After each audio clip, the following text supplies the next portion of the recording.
So for this video guys, ayan, dahil wala tayong dialysis at holiday today, yan, laban muna natin yung mga dapat laban. Ito nga pala yung ginagamit ko lagi sa dialysis center, itong bag ko.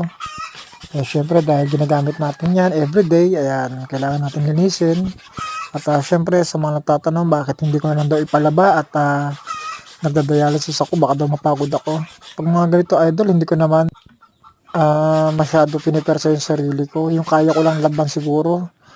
I mean, kapag natatambakan naman ako ng labahan, totally hindi ko naman siya na lahat laban. Kung ano lang yung kaya kong laban, yun lang. Kaya ingat pa rin, syempre.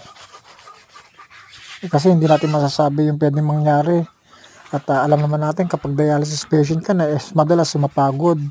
Dahil lang sa pabago-bago ng takbo ng ating katawan at nararamdaman. Pero bilang dialysis guys, malaking bless pa rin at swerte kasi nga, alam mo yun, sa tagal ko nagda-dialysis, never ako nakaramdam ng, alam mo yun, yung parang kang pinabayaan ni Lord na parang tinalikuran ka. Lagi nandiyan si Lord para sa akin, kaya laban lang. At sa mga nagtatanong kung nasaan yung asawa ko at mga anak ko, guys, hiwalay na ako sa aking asawa at anak, kaya mas nilarapat ko na tumayo talaga sa sariling pa ako, lalo sa kondisyon ko ngayon. At huwag tayo mag-alala, nandiyan naman si Lord. So God bless po.